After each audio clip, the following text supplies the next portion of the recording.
이 두 가지 본성,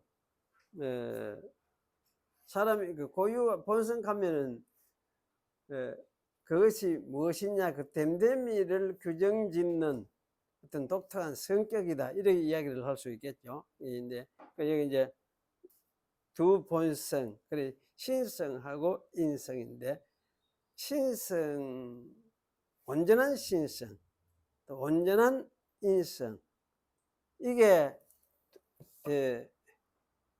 두 개가 딱 하나로 합해지면, 이게 그러면 두 개로 해야 되나 하나로 해야 되나 하는 문제도 좀 생겨나는 거죠. 그런데 사실 이제 이 두 개가 하나로 합해지되, 신성과 인성이 하나로 합해지되, 하나님의 아들 성자, 그래 성자의 인격 속에서 하나로 합해졌다.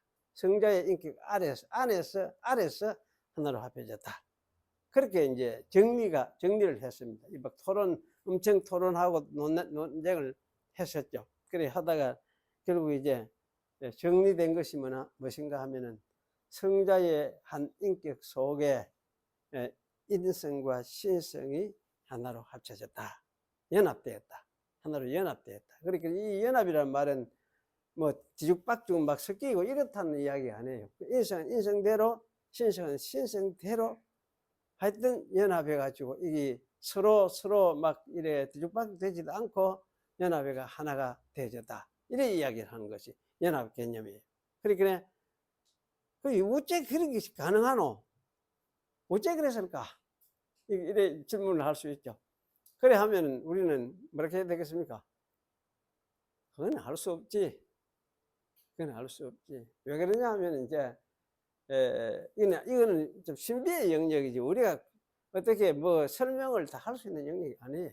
그러니까 이게 왜 이렇게 했느냐 하면, 성경의 그 가르침을 따라서 이렇게 정리를 해서 말을 했을 뿐이지, 이것에 대해서 어떻게 그게 다 그렇게 가능하냐, 이런 걸 뭐 우리가 다 이해할 수 있도록 설명할 수 있는 요소는, 내용은 아니에요. 그래서 그냥 성경이 이렇게 가르쳐서 이렇게 좀 성경의 가르침을 이렇게 정리를 했구나.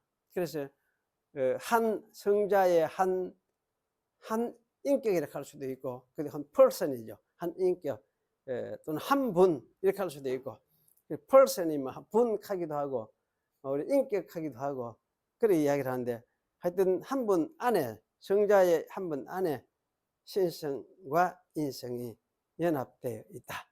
그래서 이 연합은 참, 그러면 신이기도 하고, 신이기도 하고, 사람이기도 하고, 완전한 사람이기도 하고, 완전한 신이기도 하고. 언제부터 이래 됐느냐 할 때, 뭐 출생부터, 동정녀 탄생, 사람으로서 잉태되면서부터 이제 그렇게 되기 시작을 했다, 이렇게 해야 되겠죠. 그렇게 되어져 가지고 신성과 인성이 조금도 부족함 없이 연합회가 있으면서도 온전한 신성을 이루고 또 온전한 사람을 이루었어. 이래서 이제 우리 구원을 이룰 수 있는 그런 그 가능성을, 아마 이 신성과 인성의 연합 속에서 아마 이것이 구원을 이룰 수 있는 충분한 바탕이 마련되었겠다, 이런 생각이 들어집니다. 그래서 이 부분을 한 인격 속에 두 본성, 두 신성과 인성이 한 인격 아래 연합되었다는 이런 개념 이해하는 것이 아주 중요하다, 그런 생각이 들어집니다. 그래서 요거는 이제 이래 되면 이 연합은 나누어지는 연합은 아니겠죠. 영원한 연합이죠. 영원한 연합. 죽으실 때도 부활하셔서 그 후에도 영원히 계실 때도 하여튼 완전한 사람이고 완전한 하나님입니다. 예수님은. 아무도 이걸 안 받아들여. 잘 안 믿으려고 하지 않아요. 특히 안 믿는 사람은 말도 안 되는 소리 하지 마라. 그런 게 사람이 어디 그런 사람이 어디 있노? 그 예수님이 그렇다, 이거 말도 안 되는 소리. 제일 싫어하는 소리 그게. 예수님이 하나님이다, 완전한 하나님이다, 이거 제일 싫어하고, 또 그분이 완전한 사람이 됐다 하는 이것을 믿을 수 없어 하는 것이에요. 그래서 이건 사실 우리가 합리적으로 설명할 수 있는 분야가 아니기 때문에 그저 이걸 하는 믿음으로 받아들일 수밖에 없는 것이다. 이렇게 여러분이 이해를 하시면 좋겠습니다. 그냥 믿고 받아들이는 거. 그럴 수밖에 없죠. 하나님을 믿는 자체 모든 게 사실은 우리는 우리 합리적으로 설명되는 게 없어요. 사실은. 물론 합리적으로 설명할 수 있는 데까지는 하는 건 좋지. 그 다음에 넘어가는 거는 그 다음에는 모르겠다 이렇게 보이는 거죠. 왜냐하면 그건 믿는다. 합리성을 넘어가는 거는 그 다음에는 하나님의 속한 이야기는 성경을 따라서 우리는 그대로 믿는다. 이런 거죠. 더 이상 논의를 하는 게 사실은 무의미하게 되어집니다. 오늘 이제 시편 81편 한번 더 읽겠습니다. 81편 실험을 되게 하는 건데 10절 이렇게 했습니다. 나는 너를 애굽 땅에서 인도하여 낸 여호와 네 하나님이니 네 입을 크게 열라 내가 채우리라 하였으나 근데 내 백성이 내 소리를 듣지 아니하며 이스라엘이 나를 원하지 아니하였도다. 그러므로 내가 그의 마음을 완악한 대로 버려두고 그 임의대로 행하게 하였도다. 거기까지 이렇게 했습니다. 오늘 이제 이 81편 81편 10절 네 입을 넓게 열라 내가 채우리라. 오늘 이 구절을 가지고 좀 생각을 해봐야겠다. 그런 이제 결정을 내리고 설교를 또 만들었습니다. 지난번에 제가 이제 이걸 80편 설교할 때에 이 구절을 좀 생각을 해야겠다 이런 생각을 하기는 했었는데 아무래도 좀 길어지겠다. 이거 또 건드리면 또 좀 길어지겠다 이런 생각이 들어가지고 그리고 또 우리 교회에서는 막 이런 측면의 말씀을 이제 안 들어도 안 되겠나 이 생각 들기도 하고 그냥 넘어가도 되겠다 이런 생각이 들었는데 그래도 이제 또 이 의미에 대해서 하도 우리 한국 교회가 또 이상하게 이걸 이해를 하고 해석을 하고 그렇게 하기 때문에 이걸 좀 생각을 해보면서 교회의 상태뿐만 아니고 이것을 그야말로 계시로서 이런 구절을 신구약 전체의 맥락 속에서 어떻게 이해를 해야 되겠느냐 하는 이 신구약 전체의 계시의 구조를 파악을 하면서 이해하는 것 이것이 정말 중요하고 하겠다 그런 생각이 들어집니다. 그래서 이제 이 신구약 전체의 계시의 그 맥락 속에서 이것을 제가 계시 역사적이다 이렇게 늘 이야기를 했죠. 역사는 역사인데 계시를 전달하는 하나님 계시를 보여주는 역사 이것이 이제 성경에 나타나 있는 그 역사다. 이스라엘의 역사고 또 성경에 나타나 있는 역사다. 이렇게 우리가 제가 이야기를 하면서 이걸 계시 역사다 이렇게 제가 늘 이야기를 했었습니다. 그래서 이것을 정말 잘 이제 생각을 하면서 이런 구절에 대한 이해를 바르게 하는 것이 필요하다. 거꾸로 이야기하면 이런 구절을 계시 역사적인 맥락 속에서 파악을 해야 되겠다. 이렇게 우리가 생각을 하는 것이 좋겠습니다. 그래서 이 구절 말씀은 우리 한국 교회 성도들이 어쨌든 굉장히 좀 좋아하는 그 성구 중에 하나라 그런 생각이 들어집니다. 왜냐하면은 입을 크게 열면 하나님께서 가득 채워주겠다 이런 약속을 하시니까 야 이거 참 신기한 말씀이구나 너무나 좋구나 이런 생각을 하고 참 어째 입을 크게 여는 것이 웃자는 게고 그러면 입을 어째기나 크게 열자 그래가 크게 하나님께 구해보자 그러면 가득 채워주겠다 이렇게 하면서 이제 아마 막 가지고 또 기도를 하고 기도해보니까 실제 그렇게 되더라 하나님 채워주더라 그래가 이제 간증도 하기도 하고 뭐 이렇게 하는 것을 우리가 이제 간혹 보기도 하고 어떤 소원을, 이게 원하는이니까 이 원을 가지고 글자를 만들어가 어디 집에 붙여놓기도 하고 뭐 이러한 것을 들어 볼 수 있는 것 같아요. 그래서 사실은 뭐 이렇게 해서 참 하나님이 크게 해주니까, 입을 크게 벌리니까 크게 해주더라. 그 하나님이 그걸 해줬으면 그 감사한 일 아닙니까? 그죠? 하나님이 그걸 해주면 감사한 일이에요. 그러니까 물론 하나님이 가끔 그래도 해주는 때가 있어요. 늘 그러라는 건 아니지만은 뭐 이렇게 하나님이 그렇게 해 달라 하면 그런 때가 있어요. 그러나 이제 우리가 이 구절이 진짜 말하는 그 의미가 무엇이냐, 뭘 말하려고 하느냐 하는 걸 우리가 생각하는 게 좀 중요해요.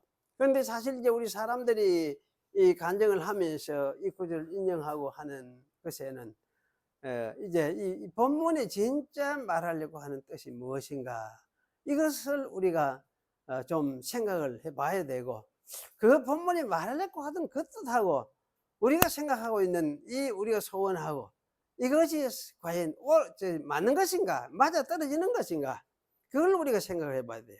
그래서 이런 질문을 우리가 이제 하면서 이 본문을 한번 살펴봐야 되겠습니다. 성경 말씀을 이해하는 데 중요한 요소 하나는, 성경 읽을 때 참 중요한 거 여러 가지 다 중요해요. 뭐 사전 가지고 뭐 원을 찾아보고 뭐 그러한 그것도 필요하지만은, 사실 이 이제 주어진 이 성경 가지고 전후 문맥을 살펴보는 거, 이게 참 중요해요. 앞뒤를 살펴보면서 이것이 뭘 말하려고 하는지, 어떤 그 흘러오는 문맥을 말하는 말의 그 문맥을 이해하는 것이 중요합니다. 그래서 이 구절의 문맥은 비교적 아마 간단하다 할 수가 있죠. 이스라엘 백성을 애굽에서 이끌어내신 하나님께서 이스라엘 백성에게 다른 신을 두지 말며 그것들을 섬기지 말라, 이 말씀을 하시면서, 그러면서 이제 네 입을 크게 열라, 나는 너를 애굽에서 건져낸 여호와다, 네 입을 크게 낼라, 내가 채우리라, 이렇게 말씀을 하셨습니다. 물론 이스라엘의 이 말씀에 실패했음을 곧 이어서 지적하시고 탄식하시는 그런 말씀이 또 이어졌습니다. 이스라엘을 애굽에서 인도해 내신 하나님이 이런 말씀을 하셨다 하면은, 그러면서 네 입을 크게 열라 내가 채우리라 하는 이 말씀은 이스라엘을 인도하여 내실 때에 하나님이 이런 약속을 하셨고 또 그렇게 약속한 대로 시행을 하시겠다, 이렇게 다짐하는 그런 말씀이라고 할 수 있습니다. 그렇다면 이스라엘을 인도하여 내실 때에 과연 이러한 약속을 하나님이 하셨느냐 하는 거 우리 질문을 해봐야 되죠. 이런 약속에 대한 흔적을 사실 멀리 가지 말고 일단 주변 문맥을 찾아보는 게 좋아요. 주변에서 찾아보는 거. 이 본문 이 81장은 81장에서 찾아보는 것이 필요하거든요. 그럼 16절에 보면은 그 흔적을 찾을 수 있을 것 같습니다. 16절에는 기름진 밀을 그들에게 먹이며 반석에서 나오는 꿀로 너를 만족하게 하리라 하고 이렇게 말씀을 하고 있습니다. 이 말씀은 물론 미래의 새로운 시대를 주시겠다는 약속의 말씀에 포함되는 말씀이기도 하지만은, 과거에도 출애굽할 때도 이런 약속을 하셨음을 암시하는 그런 말씀이라 생각이 됩니다. 즉 과거에 이스라엘을 애굽에서 이끌어내어서 약속의 땅에 도착하면 거기서 기름진 밀과 꿀로 배부르게 먹게 할 것을 하나님께서 출애굽하면서 약속하셨다, 이렇게 이해를 하도록 만들어준다, 그 말씀이죠. 그렇다면 과연 하나님이 출애굽할 때에 그러한 약속을 하셨느냐, 우리가 이런 또 의문을 갖게 되죠. 그렇습니다. 과연 우리가 아는 대로 하나님은 이스라엘에게 젖과 꿀이 흐르는 약속의 땅을 주시겠다고 약속하셨습니다. 하나님은 에덴 동산과 같은 땅을 약속하셨어요. 신명기 8장에는 이런 말씀이 나옵니다. 네 하나님 여호와께서 너를 아름다운 땅에 이르게 하시나니 그곳은 골짜기든지 산지든지 시내와 분천과 샘이 흐르고 밀과 보리의 소산지요. 포도와 샘이 흐르고 물이 풍부한데 밀이 나오니까 뭡니까? 이 밀은 그냥 쭉지기 밀이 아니죠. 아주 좋은 밀이에요. 좋은 밀. 그러니까 기름진 밀, 칼수도 있죠. 그럼 이런 밀과 보리가 소산지 나오고, 포도와 무화과와 석류와 감람나무와 꿀의 소산지라. 석재의 꿀도 나오잖아요. 최고의 음식 재료예요. 네가 먹을 것에 모자람이 없고 네게 부족함이 없는 땅이고, 그 땅의 돌은 철이고 산에서는 동을 캘 것이다. 네가 먹어서 배부리고 네 하나님 여호와께서 옥토를 네게 주셨음으로 말미암아 그를 찬송하리라. 배부르다는 말이 여기 또 나오죠. 이런 땅을 하나님께서 이스라엘에게 약속하셨습니다. 그렇다면은 네 입을 크게 열라 내가 채우리라는 이 말씀도 이 약속의 땅에서 내가 약속한 대로 이루어 주겠다는 말씀이 틀림이 없다, 그렇게 생각이 됩니다. 따라서 우리는 자연스럽게 신명기에 또 다른 말씀을 연상하게 됩니다. 네가 네 하나님 여호와의 말씀을 삼가 듣고 내가 오늘 네게 명령하는 그 모든 명령을 지켜 행하면 네 하나님 여호와께서 너를 세계 모든 민족 위에 뛰어나게 하실 것이라. 네가 네 하나님 여호와의 말씀을 청종하면 이 모든 복이 네게 임하며 네게 이르리니 성읍에서도 복을 받고 들에서도 복을 받을 것이며 네 몸의 잔녀와 네 토지의 속산과 네 짐승의 새끼와 소와 양의 새끼가 복을 받을 것이며 네 광주리와 떡반죽 그릇이 복을 받을 것이며 네가 들어와도 복을 받고 나가도 복을 받을 것이니라고 하셨습니다. 참 억지 좋은 이야기죠. 말씀이에요. 그리고 시편 81편 10절의 말씀도 바로 이러한 약속의 말씀과 연결이 되어 있는 그런 말씀이 틀림없습니다. 이스라엘이 여호와 창조주 하나님을 자기 하나님으로 섬기고 사랑하면은 실로 복으로 차고 넘치는 세상을 하나님께서 약속하셨습니다. 시편 81편 10절은 이러한 것을 포함하고 있는, 의미하는 말씀이 틀림이 없습니다. 그야말로 이것은 뭡니까? 태평성대의 시대를 약속하셨음을 말하는 것이 틀림없습니다. 그리고 이러한 태평성대의 시대는 다윗이 기초를 쌓고 솔로몬이 그런 시대를 열었음을 우리는 성경을 통해서 알 수가 있습니다. 열왕기상 8장 56절에 보면은 하나님께서 우리에게 이 태평성대를 주셨습니다. 이런 게 고백을 솔로몬이 하는 것을 볼 수가 있습니다. 그리고 이러한 시대에 대하여 이전의 시대 사람들도 이미 내다보고 있었습니다. 모세와 여호수아는 이런 시대를 무엇이라고 표현했느냐 하면 이걸 안식이다 이렇게 말을 했어요. 그 약속의 땅에 들어가면 거기는 하나님이 안식의 시대다, 안식의 땅이다, 이게 안식을 준다, 쉼을 준다 이렇게 말씀하고 있어요. 그래서 이 안식이라는 말은 그냥 영어에서 그냥 rest 이렇게 표현을 하기는 하는데 구약의 사바드하고 똑같은 그걸 우리 안식 이렇게 이야기를 하니까 그하고 뜻이 같으냐 다르냐 이렇게 생각을 할 수가 있는데 원리적으로 이거는 두 개가 합쳐져 있어요. 같은 뜻이라 이렇게 이해를 할 수가 있습니다. 그래서 이런 안식을 하나님이 주실 것을 약속을 하고 있고 이것을 내다보고 있습니다. 그래서 이 안식 시대는 평화의 시대이기도 한 것은 말할 것도 없습니다. 온 세상이 이스라엘의 하나님과 그의 나라를 보려고 경외심을 가지고 몰려들던 그런 시대. 이게 어떤 시대? 솔로몬의 시대 되면 이런 시대가 되어져요. 온 세상에 몰려들어요. 이스라엘 저 잘 살고 저 놀라운 왕이 통치하는 그야말로 신의 아들과 같은 지혜를 가지고 다스리는 저 나라에 가서 우리도 살아보자, 또 그 구경도 해보자, 뭐 이러면서 온 사방에서 몰려드는 이런 시대가 열렸던 것이죠. 그래서 이런 시대에 이거는 다윗이 사실 기초를 놓았다 할 수가 있고 솔로몬이 이 시대를 사실은 열었습니다.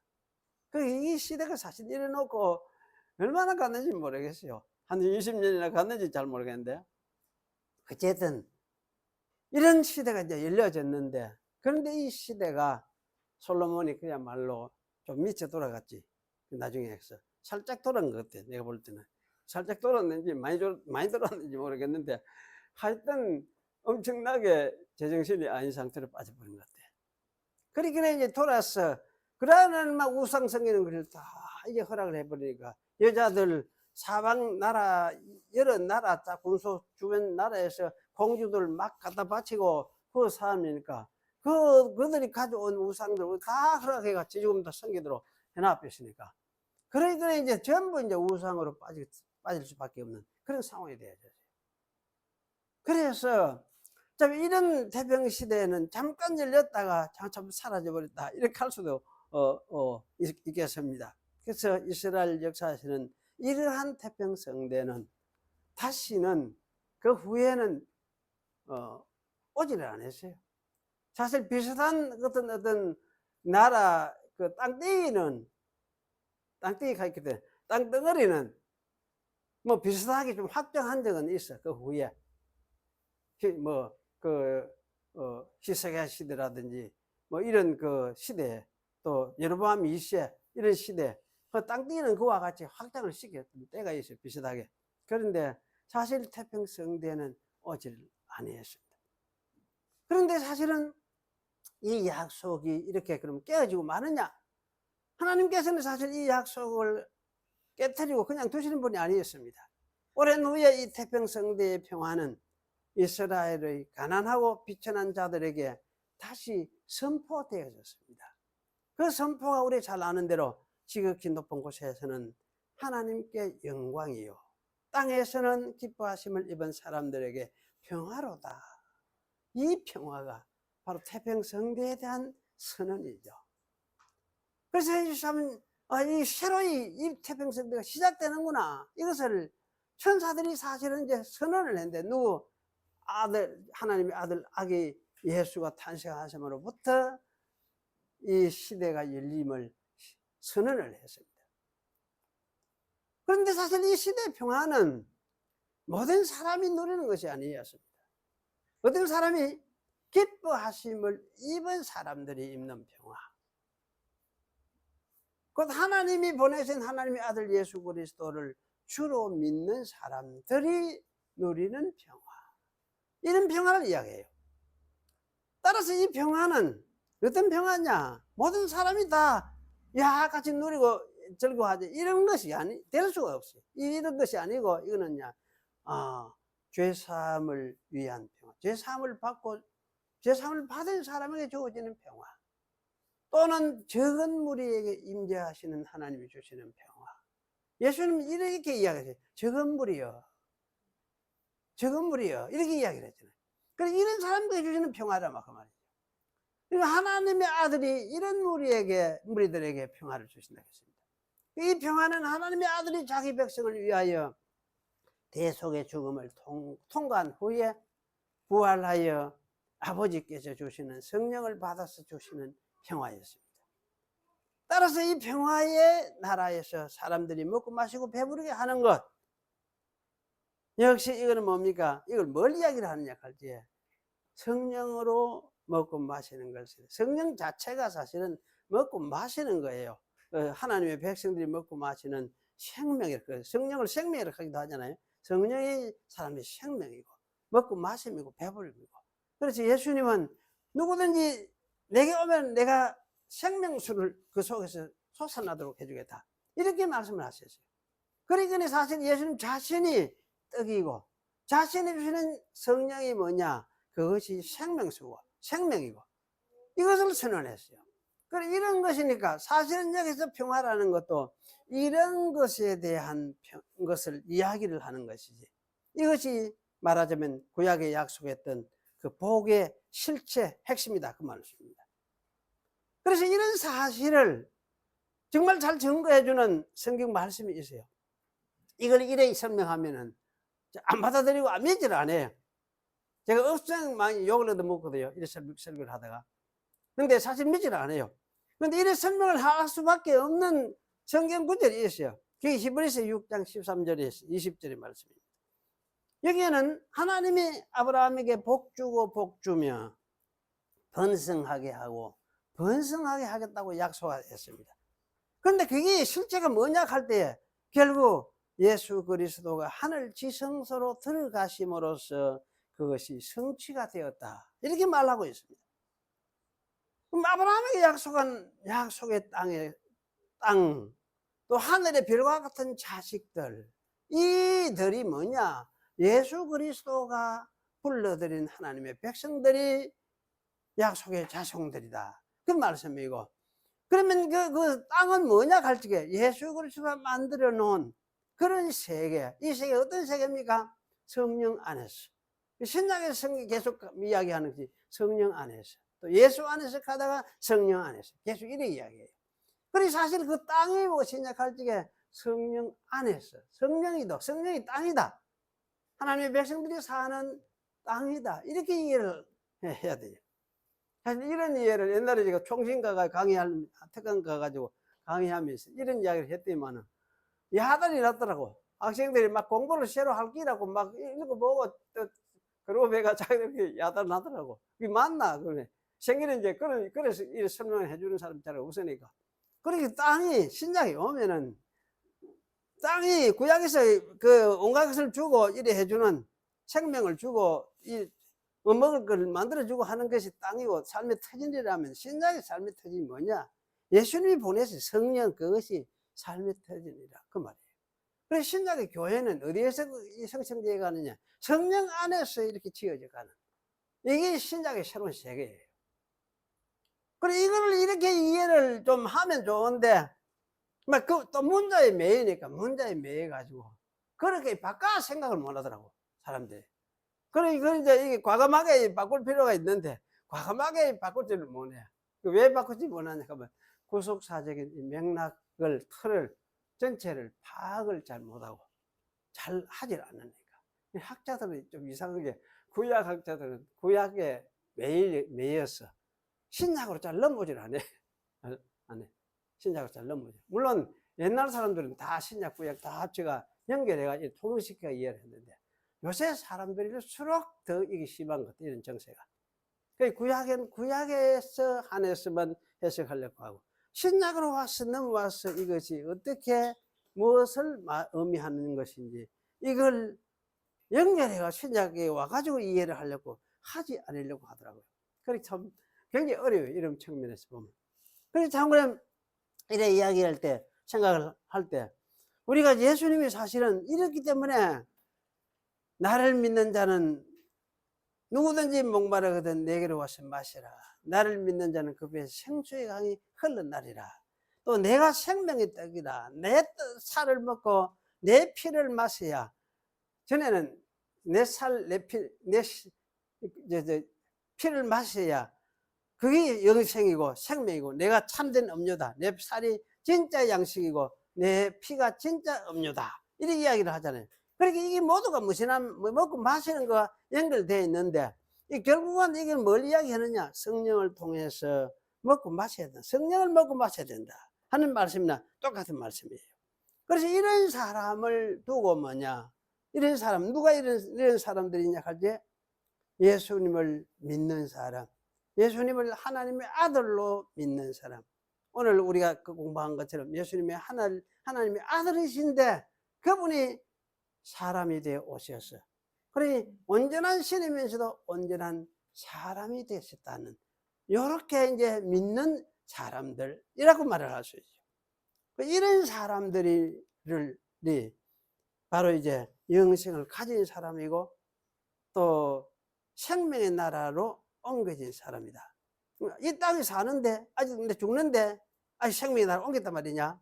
성령을 먹고 마시니까, 성령을 먹고 마시고 있으니까, 성령은 어디입니까? 하늘나라 생명이에요.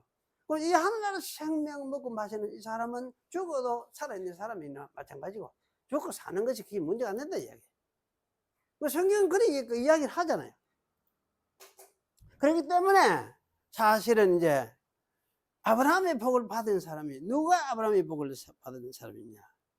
예수 그리스도를 대제사장으로 모신 우리 기독 성도들이 히브리서가 말하는 그런 아브라함의 자손입니다. 그렇게 이야기를 하는 거죠. 이게 틀린 거 아니죠? 이건 확실한 거예요. 확실한 거예요.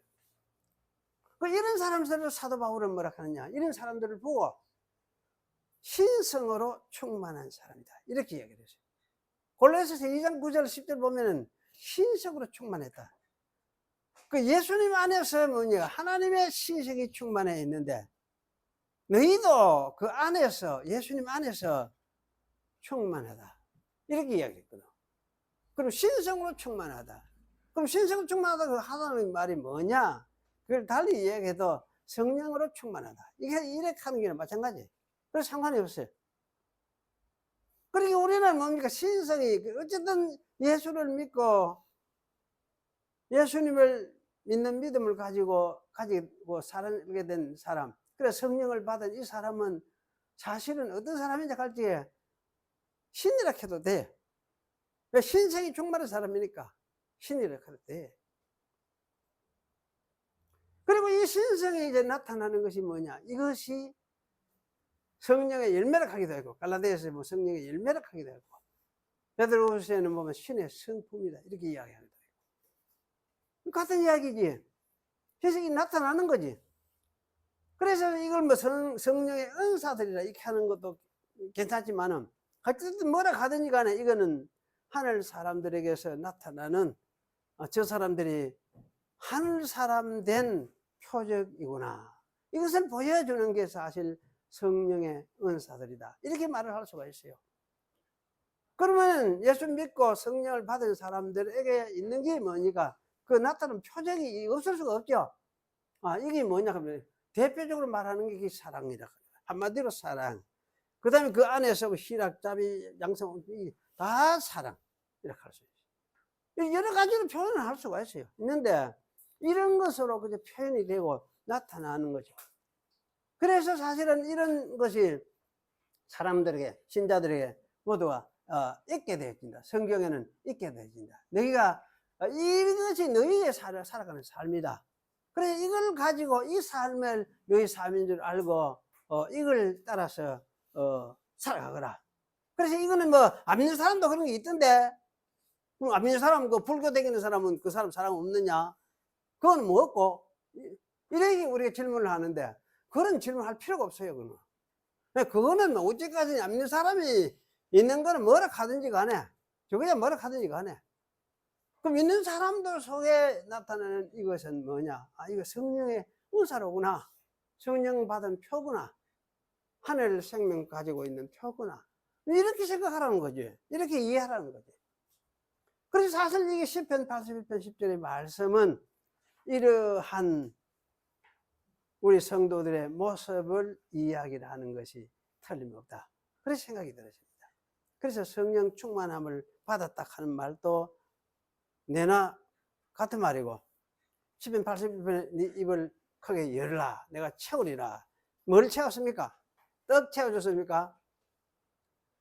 성령으로 채워줬죠. 성령으로 우리에게 채워줬어요. 그게 채우리라 한 거를 우리가 성령이다 이렇게 이해를 하면 돼요.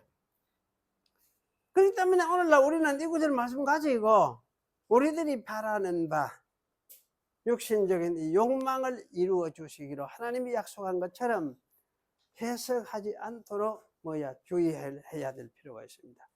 구약에서는 땅에 좋은 것을 가지고 하나님의 좋은 것, 구원을 말할 수밖에 없었죠. 왜냐하면 구약에서는 아직 하늘의 실체가 나타나지 않았기 때문에 땅에 좋은 것을 가지고 말을 할 수밖에 없었습니다. 그렇지만 구약에서 말했던 이 좋은 것들은 그 자체가 말하고자 하는 좋은 것이 아니에요. 그 실상이 아니에요. 실체가 아니에요. 구약에서 말하고자 했던 것은 신약에 예수 그리스도를 통해서 주어지는 것입니다.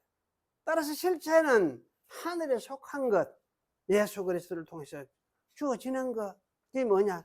신령한 것이다 갈 수도 있고, 성령이 오심으로 주어지는 것 갈 수도 있고, 성령 자신이 사실은 이 실체다 갈 수도 있고.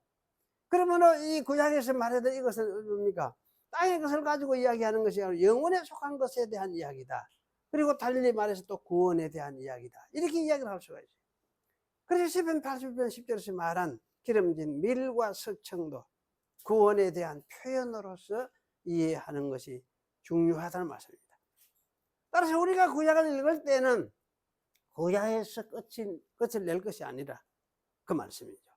신약의 예수 그리스도와 그 사역에 와서 그 실체가 무엇인지 어떤 것인지를 보는 게 중요하죠. 거기에 와서 매듭을 지어야 돼요. 이런 견지에서 사도 바울은 뭐라 합니까? 구약은 의문이다. 그 글자 그냥 문자로 기록 안 했나?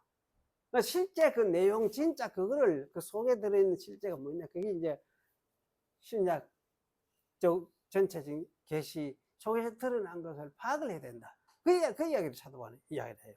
그러면서 구약은 의문이고, 근데 실체는 뭐냐? 예수 그리스도를 통해서 주어지는 것이다. 이렇게 이야기를 했어요. 그래서 이렇게 성경을 읽을 때는 우리가 구약 신약에서 이 계시적인 맥락을 파악을 하면서 전체를 파악을 하는, 계시적인 전체 맥락 속에서 이해를 하는 것이 굉장히 중요하다는 말씀이에요. 구약에는 구약 때 이때 다 이 계시를 이야기하는데, 계시를 닮은 그릇이 뭔가, 구약에 사용했던 그릇, 이것이 뭐 포도주고 좋은 이 기름 밀이고 이렇게 담아놔서 이걸 사용을 해서 이렇게 표현을 했구나, 이렇게 이해를 하고, 이것의 실제 내용은 신약에서 이렇게 이해를 하는 것이 옳다. 신약에 와서 실제적인 것을 파악을 이렇게 해야 된다, 그런 말씀이죠. 그래서 사실 이렇게 파악을 하는 이것이 참 중요한데, 제가 아직 이래 느낀 거는 이것을 하나의 이제 성경 해석학의 기본 잣대로서 사용하려고 하는 움직임은 별로 없는 것 같아요. 그래서 진짜 제가 볼 때 이건 중요해요. 성경 해석을 하는데, 해석하는데 중요한 잣대가 바로 이 계시 역사인데, 이 계시 역사를 성경 해석의 잣대로 사용하려고 하지는 않고 있더라, 그런 생각이 들어요. 이 이야기를 하는 사람들이 잘 없더라고, 이런 이야기를. 그래서 제가 해석하는 이런 걸 보고 이제 아니다, 틀렸다, 또 신약도 너무 갖다 붙인다, 뭐 이런 식으로 그걸 하지, 갖다 붙이는 게 아니고 계시이기 때문에, 계시의 내용이기 때문에. 구약에는 당시에 주었던 그릇을 가지고 표현을 했을 뿐이고, 신약에는 새롭게 이루어진 새 상황 속에서, 예수께서 오셔서 일하신 그 상황 속에서 이렇게 그 상황에 비추어서 이해를 하는 것이 중요하죠. 그러면 우리는 여기서 이제 이 땅에서 그러면 먹고 배부르고 만족하는 삶에 대하여 구하지 말아야 되느냐, 이런 질문도 할 수가 있습니다. 제가 보기에 신약 성경이 가르치는 바는 일용할 양식을 구하라 하는 이 말씀이 핵심인 것 같아요. 신약 성경은 그래요. 이 세상에서 많은 재물을 소유하고 육신으로 배부름을 구하라, 이렇게 말을 하지를 않는 것 같아요, 신약 성경은. 구약에는 부자 되는 거, 아브라함도 부자였는데 막 그 이야기를 많이 해요. 그래 하는데, 그런데 아브라함의 부자는 그 부자의 모습은 뭐냐, 신약의 성령으로 부자의 모습을 보여주는 것이다, 이렇게 이해하면 되는데, 문자 그대로 그때 아브라함 부자니까 우리도 땅에서 부자 되고, 땅을 온유자에게는 땅을 준다 해서, 야, 온유한 자에게 난 온유하게 살아야지, 그럼 땅을 많이 받겠네, 이렇게 생각하면서 땅에 이 세상 땅 많이 가지게 되는 뭐 이런 꿈을 꾸게 되는 수가 있는 거죠.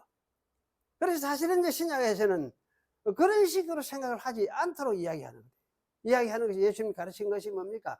일용할 양식을 구하라, 그렇게 가르치셨어요. 그래서 이 일용할 양식이라는 말은 우리가 이제 큐티 할 때 흔히 말이죠, 데일리 브레드 이렇게 이야기를 하죠. 이 데일리 브레드가 이게 이제 요즘 좀 이거는 데일리 브레드 이렇게 번역을 이렇게 하는 게 좀 틀리다, 이렇게 말을 하는 사람이 있어요. 왜 그러냐면, 이제 이건 데일리 브레드를 말하는 것이 아니고, 이 일용할 양식이라는 말 역시도 신령한 어떤 영적인 뭐를 이야기를 한다, 영적인 양식을 이야기를 한다, 이렇게 해석을 하려고 하는 그런 또 이제 그 사람들이 또 들어있더라고요. 근데 사실 제가 볼 때는 그렇게까지 가는 거는 좀 아니다 싶어요. 그래서 사실 저게 이제 일용할 양식이라고 번역한 이 번역이 사실 틀린 번역이 아니고 이건 옳은 번역이라는 생각이 들어요. 근데 이걸 이제 그 헬라 말에서 에피우시오스 하는 말인데, 에피우시오스라는 말을 해석을 좀 잘못한 것 같기도 하고 라틴 말을 좀 잘못 이해하고 그렇게 생각하는 것 같기도 한데, 하여튼 정확한 건 제가 잘 모르겠는데, 이 헬라 말에서 에피우시오스라는 말은 존재를 유지시켜 주는 정도의 양식, 이런 뜻을 가지고 있죠. 일용할 양식, 존재를 유지시키는, 안 굶어 죽는 게지. 그래. 그 라틴 말에서도 이제 그 super substantial 이런데 super substantialem 일어나죠. 이런데 이걸 이제 그 두 번째 보면 life sustaining, 그 생명을 유지할 만큼 되는 양식, 이런 뜻을 이야기를 해요. 이게 맞아요. 이런 의미가. 에피오시오스라는 말도 이런 의미를 가지고 있어요. 이 헬란 말이 에피라는 말이 이런 뜻을 가지고 있거든요. 읽다 보면 뭐 위에 요거는 단편적인 이야기. 나중에 읽다가 보면 여러 가지 막 읽다 보면 이거는 유지시켜 주는 거, 계속적으로 그 상태를 유지시켜 주는 그런 의미를 가지고 있어요. 그래서 에피오시오스 하는 이 말은 존재를 유지시켜 주는 그런 뜻으로서 이해를 하는 것이 옳다, 그런 생각이 들어요. 그래서 우리가 이제 이렇게 이해를 하고 나면은 참 이 땅 위에서 우리가 살아가는 이 일용할 양식이라는 것을 하나님이 참 이걸, 이 양식도 누가 주느냐? 누가 줍니까? 내가 일해 가지고 이 양식 줍니까? 어떻습니까? 물론 내가 일하니까 내 양식을 얻지. 가령 여기 참 믿는 거하고 안 믿는 거하고 큰 차이거든요. 내가 열심히 하니까 이래 주더라. 이거는 그러면 내가 한 거다. 내가 얻은 것이다. 내가 노력해가 얻은 것이다. 이래 하는 사람은 어떻습니까? 하나님을 배제하고 있는 사람이에요. 그런데 하나님을 인정하고 있는 사람, 믿는 사람은 내가 일을 했지만은 이걸 주신 분이 누구냐? 진짜 누구냐? 하나님이 주셨다. 하나님이 주셨다. 지가 빼빠지게 일하고 해도 하나님이 주셨다. 이 가는 그게 맞는 거예요. 그게 믿음이에요. 그게 믿음이에요.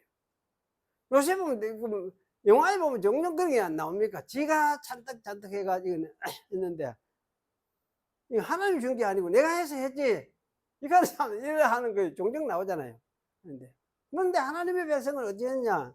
내가 했을지라도 이거는 진짜 하나님이 주신 것이다. 이렇게 생각을 한다는 이야기예요.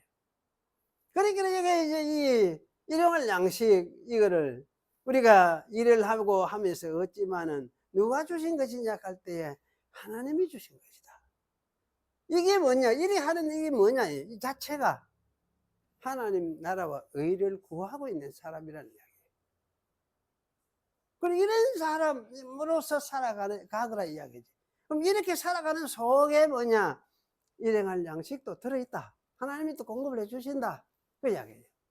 그러니까 날마다 우리가 일용할 양식을 구하라 이 이야기는 자기 자신이 하나님을 잊어버리지 않고 하나님 의뢰하고 하나님 은혜로 내가 산다는 걸 고백하는, 그것도 사실이고 그렇게 하면서 살아야 되지만 또 그렇게 함 속에 하나님이 주신다는 믿음도 가지게 되고, 그러면서 하나님 의뢰하는 삶을 살아가는 이것을 두고 뭐냐? 일용할 양식이다. 그렇게 말씀을 하고 있는 거지. 그래서 일용할 양식이, 그런데 이 이상 이걸 구하고 살아가는 이거는 죄가 아니에요. 당신도 이래 해야 되거든. 이래 하면서 하나님 은혜를 되시면 살아야지. 이렇게 하면서 사는, 그게 사실은 출애굽 시대 광야에 이스라엘이 살았던 삶 아닙니까? 날마다 뭐 했습니까? 하늘에서 양식 줬어요. 그래 주었으니까 그거 받아서 그다가 먹고. 그런데 요시 많이 좀 그다야 되겠다. 집에 갖다 많이 그다 놨더만 다 썩어버려. 안 그래도 내가 그런 게 아니다. 그런 게 아니다. 이야기. 그래서 참 하나님이 날마다 그렇게 하나님 은혜로 사는 것인데, 하나님 안에서 내가 이렇게 의뢰하고 살아가라. 광야의 사람처럼 그래 살아라. 우리가 이 땅에서 사는 것이 이래 살다가 또 천당 갈 길인데 뭐 많이 가지 못하겠습니까? 뭐 유익하겠습니까? 많이 가지고 가면 있으면 그 많이 가진 사람은 죽을 때 어찌 죽을지 모르겠어요. 그래. 그렇게 하지 말아요. 그렇게 하면서 문제는 무엇입니까? 우리 속에 있는 게. 우리 속에 있는 욕망이에요. 인간의 욕망. 많이 가지려고 하는 욕망. 왜 많이 가지려고 하느냐?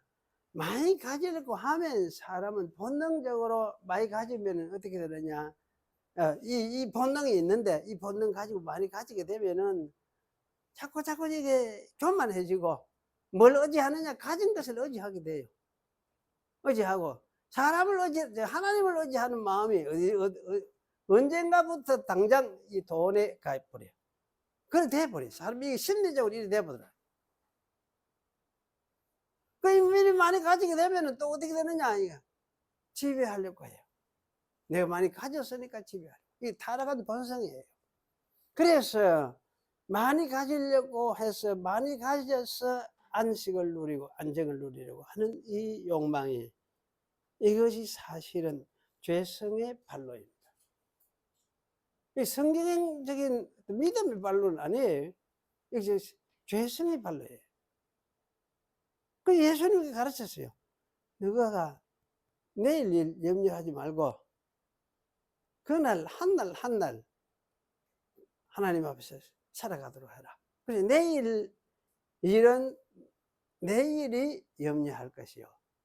우리 새로 번역한 것이 여기서는 요 번역은 잘 고쳐 번역하는 것. 내일이 내일을 염려한다. 새로 번역 그래 해놨죠. 내일 우전하죠. 읽어봅시다. 이거. 마태복음 6장. 거기 찾아보세요. 참. 예, 34절.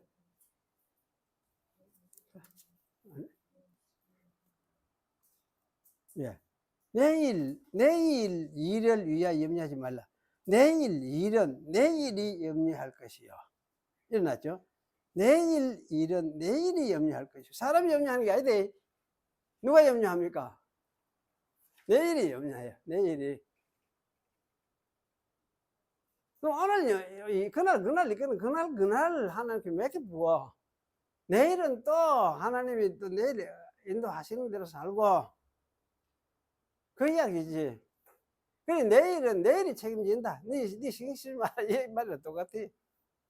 그래서 내일 일은 내일이 염려할 것이요. 그래서 저는 내일이 내일을 염려할 것이요. 일어났는데, 사실은 내일이 내일을 염려한다. 이 말은 내일의 것들을, 내일에 속한 것들을 염려할 것이요. 이렇게 번역을 할 수가 있어요. 이제 성경 다른 번역본들 대조해 보면 이렇게 번역하는 게 옳겠다 싶어요. 내일은 내일에 속한 것들을 염려할 것이요. 네가 염려할 것이 아니다. 이거 하나님이 다 하시는 것이다. 이 이야기를 하고 있습니다. 그래서 사실은 이런 자세로 우리가 살아가는 것에 만족해야 되는데, 족해야 되는데, 여러분 족합니까? 만족합니까? 안 돼요. 이런 거 아닙니까? 나 좀 더 줘야 돼요. 아닙니까? 말 좀 둬야 돼요. 안 돼? 그래, 안 합니까? 안 그렇습니까? 그게 참 잘 안 되는 것더라고. 안 되지. 안 되기야. 사람의 욕망이 일이 있으니까. 뿌리 같은 욕망이 있으니까. 그래서 여러분이 이런 걸 가지고 우리 자신에게 물어봐야 돼.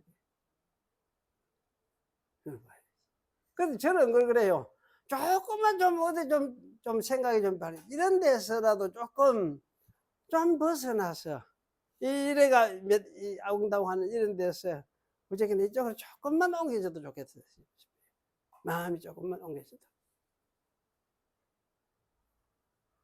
마음이죠.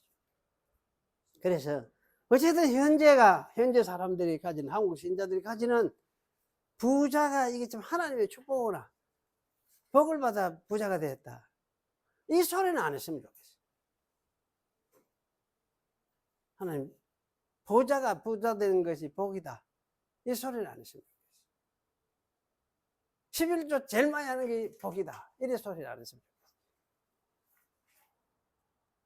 그 소리는 안 했으면 좋겠어요.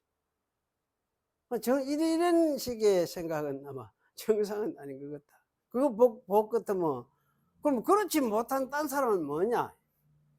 그럼 복 못 받은 사람이지. 또 지질이 가난한 사람 교회 안에 있잖아요. 복 못 받은 사람이에요. 그럼 지질이 가난한 사람 교회 안에 있는 사람, 그 사람은 복 못 받은 사람입니까? 그래 말을 할 수 있습니까? 뭡니까? 복 못 받은 사람은 저주받은 사람입니까? 어째 됩니까? 예수 믿었으니까 복 받은 사람 아닙니까? 천국을 소유하고 있으니까 복 받은 사람 아닙니까? 하나님 아버지를 모시고 있으니까 복 받은 사람 아닙니까? 최고 복이지. 최고 복이지. 아, 저 사람도 복 받은 사람이네. 뭐 당신은 복 받은 사람이요. 그런데 그 가난한 사람들은 그게 안 되더라고. 이런 마음이 잘 안 돼. 당신은 복 받은 사람이요. 예수 믿어서 당신은 진짜 복을 받은 사람이요. 이런 생각을 잘 못 가지는 것 같더라고. 안 가지는 것 같기도 하고, 잘 그런 생각을 못 해보는 것 같기도 하고. 근데 중요한 거는, 이 본문이 가르치는 중요한 거는 뭐냐? 예수 믿었으니까. 예수 믿고 성령 받았으니까. 하나님의 백성 되었으니까. 당신은 진짜 복을 받은 사람이에요. 이걸 가르치는 거예요. 이걸. 틀렸습니까? 제 말에. 어떻습니까? 그래서 예수 믿는 사람은 이런 차원에서 좀 이런 물질적인 가진 이런 면에서 가지고 안 가지고 이런 것에서 좀 초월할 수 있으면 좋겠어요. 마음이 자유로워야 돼. 믿음으로서 마음이 자유로워. 벗어나야 돼. 초월해 가야 돼. 그 믿음으로 부유한 게 이게 부유하지. 믿음으로.